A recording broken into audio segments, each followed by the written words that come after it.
Hello दोस्तों, मैं सुनील भार्गव आपका स्वागत करता हूं आपके अपने यूट्यूब चैनल द आद्विका में। अगर अभी तक आपने चैनल को सब्सक्राइब नहीं किया है तो कर लीजिए। यहाँ आपको मिलेगा इंटीरियर एंड प्रॉपर्टी से रिलेटेड वीडियोज। कई लोग घर का मालिक बनने को अपने सबसे बड़े वित्तीय लक्ष्यों में से एक मानते हैं। एक घर न केवल हमारे सर पे छत देता है बल्कि हमारी पहचान भी बनाता है, और यह एक ऐसी धरोहर है जिसे हम अपनी अगली पीढ़ी के लिए उनका भविष्य सुरक्षित करने के लिए छोड़ कर जाना चाहते हैं। यह कहने की जरूरत नहीं है कि घर खरीदना कोई सस्ता सौदा है। ज़्यादातर लोग अपना घर खरीदने के लिए ज़रूरी धनराशि हासिल करने के लिए होम लोन लेते हैं, जिसे वे अधिकतम 30 वर्षों की अवधि में ब्याज के साथ चुकाते हैं, और आपकी इनकम का मोटा हिस्सा EMI चुकाने में निकल जाता है। ऐसे में होम लोन लेना बहुत ही बड़ा डिसीजन होता है। अगर प्लानिंग सही नहीं की गई हो तो होम लोन चुकाना भी भारी पड़ जाता है। जैसे ही कोई फाइनेंशियल क्राइसिस आता है तो EMI चुकाना भी भारी पड़ जाता है। ऐसी स्थिति में बैंक द्वारा आपके घर को नीलाम भी किया जा सकता है। आज के वीडियो में मैं आपको बताऊंगा कि होम लोन लेते टाइम 7 ऐसी बातों का ध्यान रखें जो आपके होम लोन की प्लानिंग में हेल्प करेगी। First, credit score. जब आप होम लोन के लिए अप्लाई करते हैं तो बैंक सबसे पहले आपका सिविल स्कोर चेक करता है। भारत में कई ऐसी संस्थान हैं जो ग्राहकों के क्रेडिट स्कोर बताते हैं। ये ब्यूरो आपके क्रेडिट स्कोर को 300 से 900 के पैमाने पर मापते हैं, जिसका मूल्यांकन आपके क्रेडिट कार्ड का उपयोग, लोन रीपेमेंट और पिछला लोन या क्रेडिट कार्ड के इस्तेमाल आदि के आधार पर किया जाता है। होम लोन मिलने की संभावनाओं को बेहतर बनाने के लिए आपके क्रेडिट स्कोर को सामान्यतः 700 से अधिक होना चाहिए। हालांकि ये नहीं कहा जा सकता है कि कितना सिविल स्कोर होने पर आपको होम लोन मिल जाएगा, लेकिन जनरली बैंक 750 से अधिक का सिविल स्कोर को अच्छा मानते हैं। यदि आपके क्रेडिट कार्ड का ड्यूज और ऋण भुगतान करने का तरीका बेहतर नहीं है तो होम लोन आवेदन करने से पहले इसे सही कर लें। Second point, property valuation. जब आप प्रॉपर्टी खरीदते हैं तो सबसे बड़ा क्वेश्चन होता है कि कैसे पता लगाएं कि प्रॉपर्टी की एक्चुअल वैल्यू क्या है और हमें क्या प्राइस पे करनी चाहिए। प्रॉपर्टी सेलर का अपना अपना फॉर्मूला होता है। कुछ सेलर आसपास की किसी प्रॉपर्टी से थोड़ा सा ज़्यादा डिमांड रखते हैं, या फिर सरकारी दरों पे उससे थोड़ा सा कम या ज़्यादा अपनी डिमांड रखते हैं। लेकिन क्वेश्चन यह है कि क्या कोई फिक्स फॉर्मूला है जो यह बताता हो कि प्रॉपर्टी की सही वैल्यू क्या है। किसी भी मकान, दुकान या फ्लैट की कीमत क्या होनी चाहिए, आइए हम आपको ऐसा ही एक फॉर्मूला बताते हैं। First formula, rental yield. किसी भी प्रॉपर्टी में निवेश करने से पहले आपको पता होना चाहिए कि उस प्रॉपर्टी से आपको कितना रेंट मिल सकता है। किसी भी प्रॉपर्टी का रेंट उसकी लोकेशन, शहर और पॉपुलेशन पर निर्भर करता है। आपको बहुत सारा स्टडी करने की रिक्वायरमेंट नहीं होती, बस आप कुछ प्रॉपर्टी डीलर से कॉन्टेक्ट कीजिए और अपने रेंट का निर्धारण कीजिए। जब आपको अपना एक्सपेक्टेड रेंट पता चल जाए तो उसे इस फॉर्मूले में फिट कीजिए। प्रॉपर्टी का एनुअल रेंट उसके कुल प्राइस का मिनिमम 3% होना चाहिए। मान लीजिए आपकी प्रॉपर्टी का मंथली रेंट 25,000 है। इस तरीके से एनुअल रेंट हो गया 3 लाख। इस तरह प्रॉपर्टी का मूल्य 1 करोड़ रुपए से अधिक नहीं होना चाहिए। फॉर्मूला नंबर 2, प्राइस प्लॉट के बढ़ते हैं, दीवारों के घटते हैं। यहाँ ध्यान देने वाली बात यह है कि मकान, दुकान या फ्लैट के प्राइस कभी नहीं बढ़ते। प्राइस केवल प्लॉट के बढ़ते हैं। अगर मकान, डुप्लेक्स बंगला, दुकान या फ्लैट पुराना है तो उसकी दीवारों की प्राइस कभी नहीं बढ़ती बल्कि घटती है। मान लीजिए एक मकान 20 साल या इससे अधिक पुराना है तो फिर उसका मूल्य केवल उतना ही होगा जितना कि उस स्थान पे प्लॉट का होना चाहिए, बिकॉज 20 साल बाद किसी भी भवन को डेड मान लिया जाता है।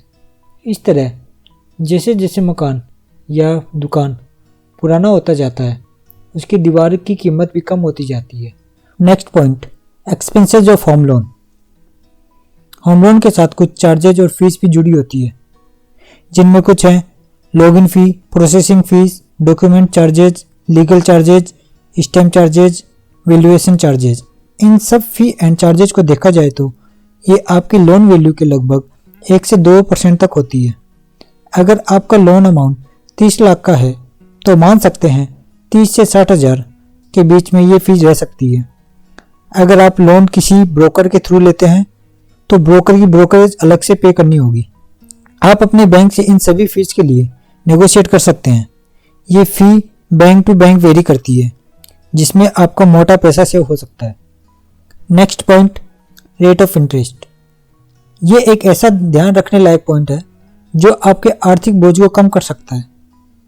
हाल फिलहाल में rate of interest on home loan अपने मिनिमम पर अवेलेबल है। बैंक द्वारा आपको 2 प्रकार की इंटरेस्ट रेट ऑफर की जाती है, जिनमें से आपको एक का चुनाव करना होता है। पहली है फिक्स आरओआई।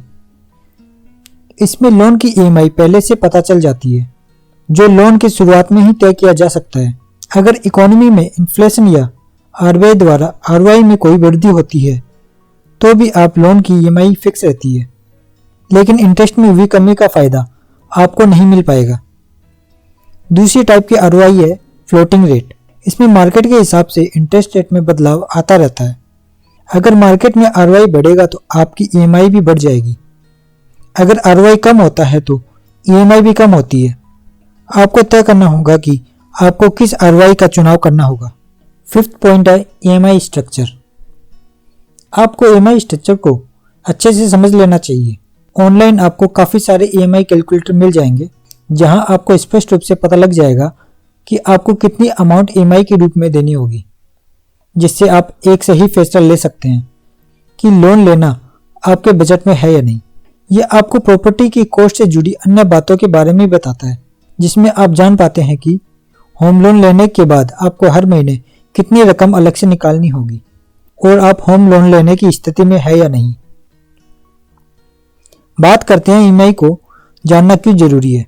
ईएमआई लोन चुकाने का माध्यम होती है और ये लोन के प्रिंसिपल अमाउंट और लोन के ब्याज के धीरे धीरे मंथली बेसिस पे करनी होती है।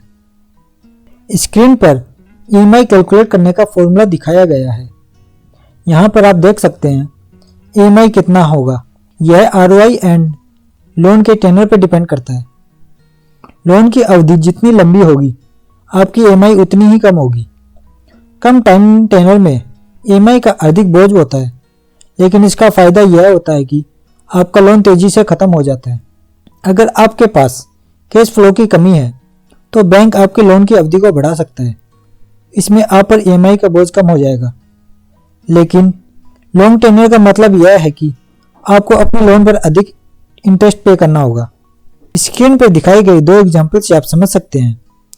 30 लाख के लोन अमाउंट पर टेन्योर को 15 से बढ़ाकर 20 ईयर किया गया है और इस बढ़े हुए टेन्योर में आप लगभग 6 लाख अधिक इंटरेस्ट पे किया, लेकिन साथ ही आपकी ईएमआई में भी 4000 की कमी हुई है। इसलिए अगर आपकी पॉकेट आपको अलाउ करती है तो लोन टेन्योर को कम कर सकते हैं, जिससे लोन जल्दी क्लोज हो सकता है। साथ ही लोन इंटरेस्ट भी आपको कम देना होगा। नेक्स्ट पॉइंट है हमारा explore available loan options. Market में आपको एनबीएफसी एंड बैंक ऐसे इंस्टीट्यूट हैं जो लोन प्रोवाइड करवाते हैं। जहां बैंक द्वारा प्रोवाइड लोन की आरओआई कम होती है, वहीं एनबीएफसी द्वारा प्रोवाइड लोन आपको काफ़ी महंगा मिलता है। आपको लोन लेने के लिए दोनों ही ऑप्शन को एक्सप्लोर करना चाहिए और नेगोशिएशन करना चाहिए। स्क्रीन पर कुछ फी एंड चार्जेज हैं जिन पर आप अपने बैंक से बात कर सकते हैं। 7वां पॉइंट है home loan insurance plan. Loan लेने वाले व्यक्तियों में हमेशा इस बात का डर बना रहता है कि अगर उसके साथ कोई एक्सीडेंट होता है तो उसके होम लोन की बाकी राशि का भुगतान कौन करेगा। लोन लेने वाले व्यक्ति नहीं चाहेगा कि उसके सडन डेथ के बाद परिवार पर होम लोन का बोझ पड़े।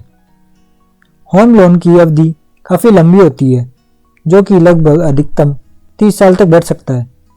इसलिए एप्लीकेंट के लिए इस विचार को ध्यान में रखना चाहिए और उसके अनुसार उसको योजना बनानी चाहिए। हालांकि बैंक, एनबीएफसी या फिर हाउसिंग फाइनेंस कंपनियों से कोई भी लोन लेते समय होम लोन बीमा लेना अनिवार्य नहीं है। अगर कोई व्यक्ति किसी लोन इंस्टीट्यूट से होम लोन ले रहा है तो आरबीआई और IRDA के नियमों के अनुसार होम बीमा योजना खरीदना अनिवार्य नहीं है।